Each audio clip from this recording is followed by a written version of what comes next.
Welcome, my witches and ghouls, back to my channel, A Weird Witch. This is part 2 of the video La Voisin for a Women's History Month, and today we are talking about how she became from a mystic to a murderer.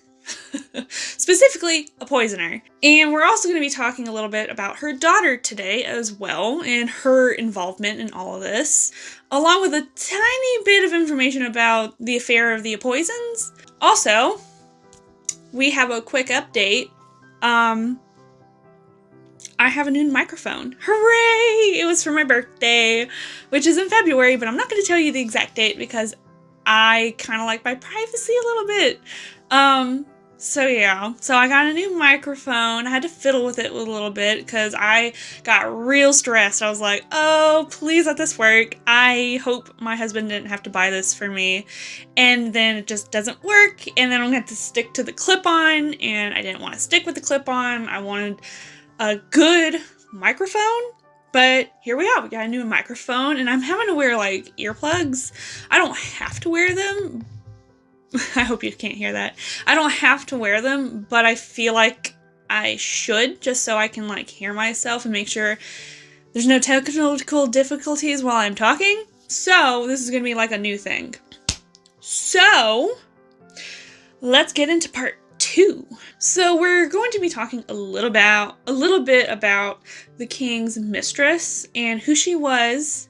Well, not exactly who she was, but you're going to know her name and that she was a mistress of King Louis XIV. Why she hired La Voisin. La Voisin was hired by Madame de Montespan.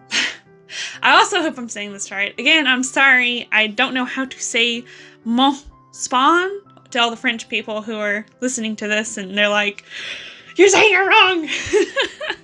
But anyway, La Voisin was hired by Madame de Montespan in the year 1667. So Montespan went to La Voisin because she wanted to become a mistress of King Louis XIV. So she went to La Voisin for a love potion. La Voisin told her how to administer it, and she didn't exactly get a whole lot of time Montespan didn't get a whole lot of time with the king at first to give it to him.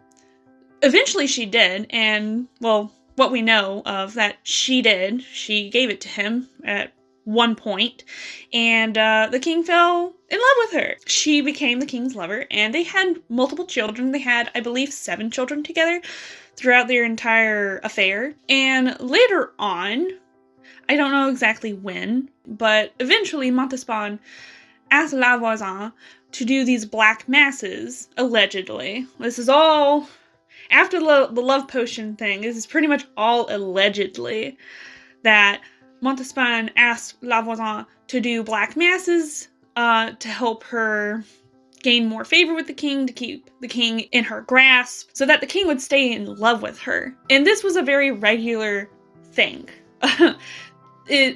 Allegedly, she did at least 3. Well, she did 1. And then something about her scheduling, she had to do like 2 more because La Voisin told her, oh, you have to do at least 3. That way, like, the devil will know that you really, really want this. You had to pay as well for the black masses. And Montespan said that there were scheduling issues and she couldn't do it. So La Voisin allegedly said, well, I can be your proxy for the next 2. So we're good to go. You just gotta pay me now. In 1670, the king became infatuated with a young noblewoman in the court called Angelique de Fontaine. Montespan asked La Voisin to eventually kill the lovers. This is all allegedly. And at first, La Voisin disagreed. She did not want to do that. You know, it's like a whole, oh, if I get caught, I'm gonna get killed, type of thing. And she was not willing to do it. But eventually she came around to the idea and was like, okay, I'll do it for you. She'll put poison on this petition and she'll go give it to the king, because there was something about, like, once like once a month or something about that. But pretty much there's like at like certain points in time where like the king would receive petitions from people, local people, noble people about certain things, and it would be like in a letter form, in an envelope, and you'd have to like put it on a table wherever the king was at the time. So like different palaces he was at, you could petition the king for something, but you have to put it on a table for the king to read later on. Sometimes the king would actually sit there at the table and like watch people come and bring up the petitions, and sometimes he'll read it like on the spot and be like, okay, whatever. So that was their plan.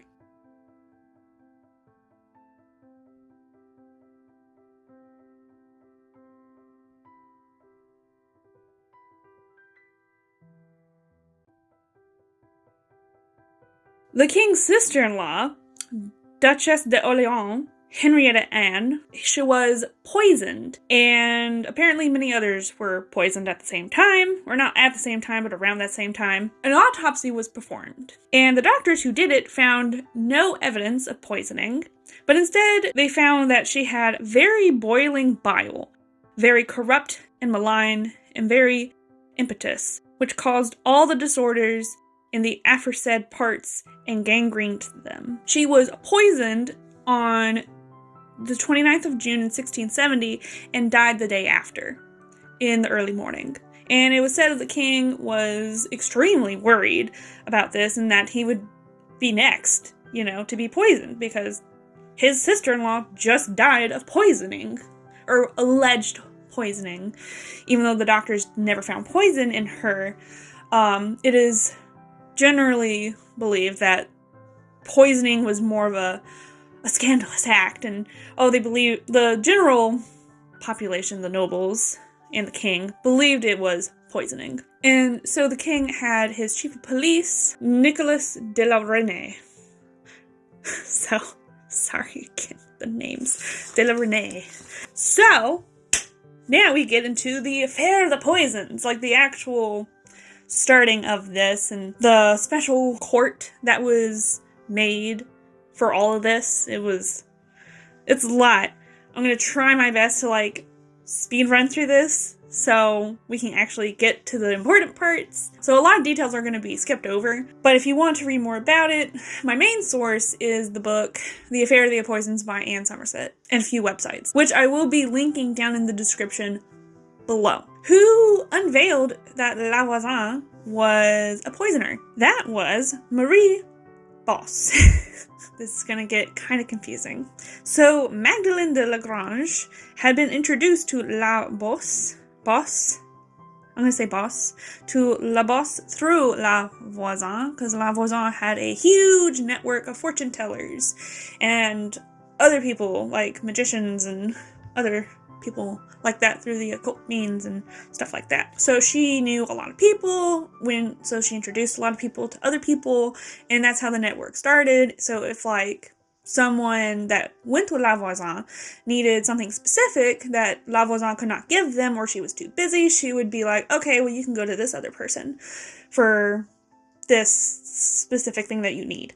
Instead of, I'll try and fit you in, I might not get to you. So it was Lagrange who pointed the finger at Mary Bosse. She was a famed French poisoner who was a member of a network of the fortune tellers that I was talking about earlier, and alchemists and divination masters that La Voisin had built over the years. And Bosse and La Voisin actually used to work together, but eventually they had a money dispute, and all that changed. That changed their relationship, and then they became rivals of one another.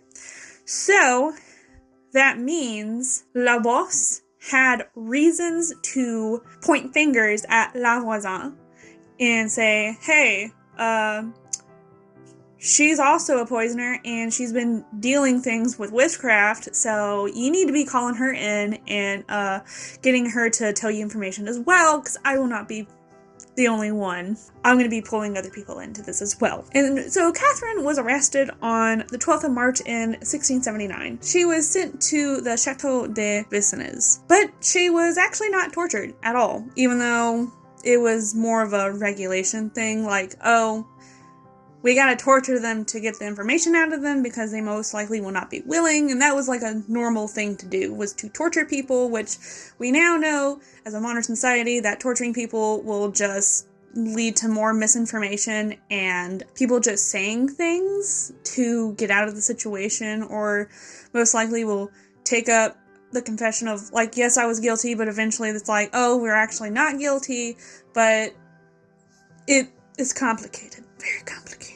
So instead of torturing her, they actually found out that her preferred poison was alcohol. So they pretty much kept her drunk a lot throughout her entire interrogation. And that's how they got most of the information out of her, was to keep her drunk and interrogating her at the same time, being like, what do you know? How do you know this person? Did you service this person with like poison or magic or whatever? And La Voisin actually trying to throw most of the accusations back to La Bosse. And La Bosse, like, she got kind of mad about that because at one point they were brought together as a confrontation, as what they called it, I believe. And La Bosse actually pushed a lot of accusations toward La Voisin as well. So that's fun. Both going back and forth with accusations, being like, she was a poisoner. No, you were a poisoner. No, you did magic. I did magic. And blah, blah, blah, blah, blah. And over a fortnight, the chief of police and the king found out that pretty much most of the court of the king was dealing with poison and witchcraft, and they were poisoning one another and doing witchcraft over one another, and the king did not like that. And apparently, they eventually found out that Catherine came very, very close to poisoning the king via the petition, which we'll find out later. So eventually she was charged and sentenced to be burned at the stake on February 22nd in 1680, which was like 10 years later after the king's sister-in-law died via poison, which caused the affair of the poisons. So there's that. So she was transferred from the chateau, I'm not going to say the name, from the chateau to the Bastille, to finally the Place de Grève for her execution. At the time, she was 42 years old, so I'm not exactly sure how old she would be considered at that time, but she was still, in my eyes, kind of young to be executed, but And it was said she actually didn't go quietly. She had to be dragged out of her cart to get onto the stake because she was like, I'm not going. Fuck y'all. And she spouted horrid things out to all the people and was like, fuck you guys, shit on you, blah, blah, blah, blah, blah. And even when they chained her to the stake. She was kicking the straw from her, or trying to from her, that was being piled onto her. And then she was burned alive. Now we get to the daughter, Marie Marguerite Monvoisin. So at the time, on the 26th of January in 1680, actually pretty much the month before her mother was burned at the stake, she was 21 at the time. So, and actually the year before that, in May of 1679, she was technically viewed as an orphan because her father died.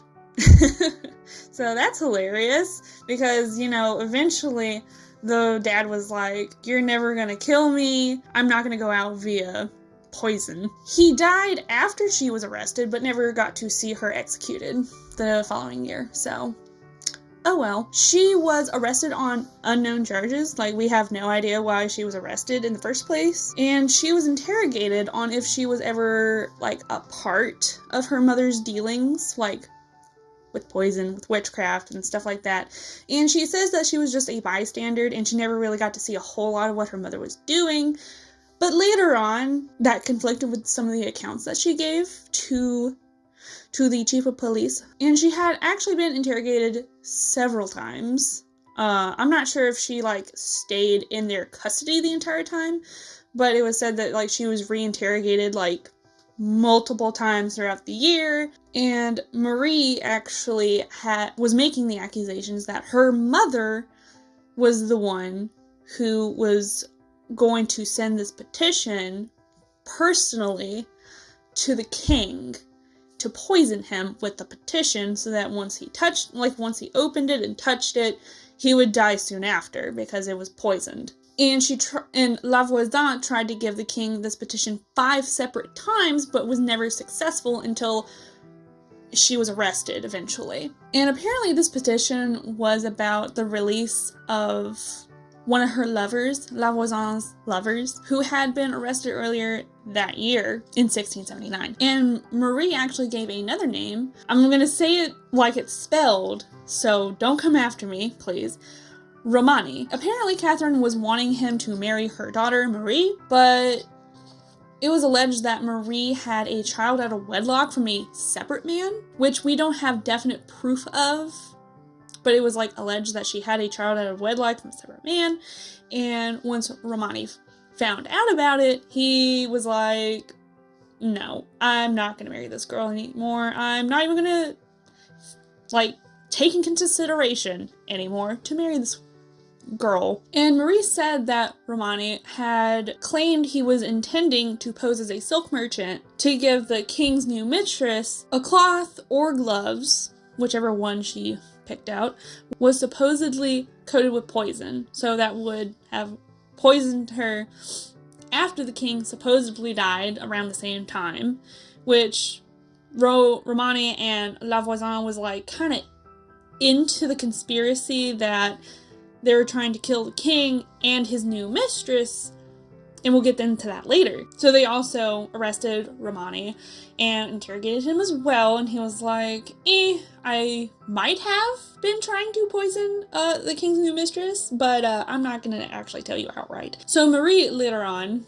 after another interrogation, she suggested that money was behind in this plot to kill the king and his mistress, or his new mistress. She had apparently overheard her mother talking about this plot to one of her colleagues, an unknown colleague, and that the money would be rewarded by Montespan, which was the king's other lover, the lover that we were talking about earlier, about her wanting to do all these black masses. And Marie also revealed that Montespan had been a client of La Voisin for about 5 to 6 years before, the whole plot to kill the king and his new mistress came out of Marie. And every time Marie was actually reinterrogated, her story changed drastically. Not changed oh, this is the one story and now it's a completely different story. She added on to the story. So it just became more extravagant over time. The chief of police actually was not. It is said he wasn't convinced of her story, but he also kind of was at the same time. As I was reading, I was like, okay, it says he wasn't, he didn't take it seriously, but he also did take it seriously at the same time. Which, it is against the king, so you kind of have to take it seriously, but he didn't take Marie's story seriously. But he had to include it as evidence against pretty much everyone, especially her own mother. And eventually it came out that Marie started talking about these black masses and what exactly was happening during these black masses, and that there were Catholic priests that were coming to their home to perform these black masses for these ladies and other people, but mostly ladies, to get help from the devil and stuff like that. And she even mentioned seeing Madame de Montespan playing a part in these black masses, which apparently the black masses were in their basement / cellar, and it was there were chairs in a formation with mattresses on top of them, and then the ladies Montespan, she would get naked and she would lay on the mattress completely naked, and they would pretty much have a whole mass, a black mass, on the living altar, which was the woman's or person's body who was laying naked on the mattress.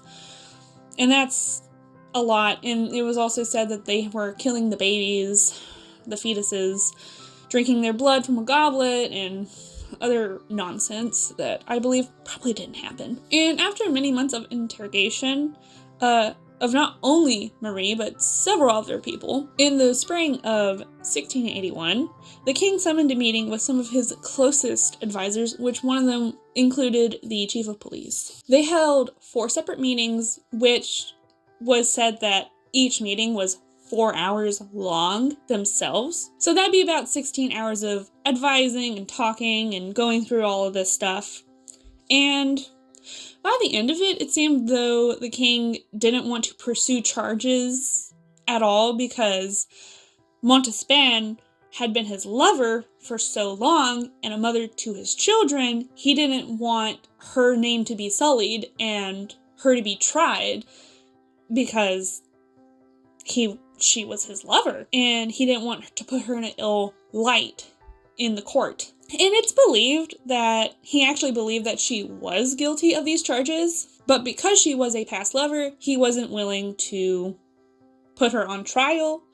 So that actually also means everyone else who had blamed and told the chief of police that Montespan was part of all of this, they could not be tried. And so that means Marie was not put on trial at all. And actually, it was never said of how long Marie lived after that. It was not like she lived a long, happy life. She, married and had kids and blah, blah, blah, blah, blah. We have no idea what happened to Marie. So, yeah. And that's, pretty much the end of the Affair of the Poisons after, the special court got disbanded. It was like, oh, I guess we're not going to pursue charges against everyone because I don't want my lover of so many years to, get their name sullied in the court. So, So pretty much the king put his love above trying people for poison and witchcraft, which, kind of okay, I guess, but To conclude part 2, La Voisin helped many women of both the poor and noble class. Catherine was seen as a mystic, a rival, a witch, a poisoner, and a businesswoman. Even if she didn't do half the things she was accused of doing, she will go down in history for her willingness to help others, even if it was to allegedly poison their spouses. So yeah, that's part 2, and I really hope you all enjoyed this video and part 1. I really enjoyed doing this, even though if in the first video I was kind of on edge. I was I don't know about this. But part 2 I actually really enjoyed because we actually got into the nitty-gritty details of everything. Again, I hope y'all enjoyed, and I'll see y'all in the next video. Bye!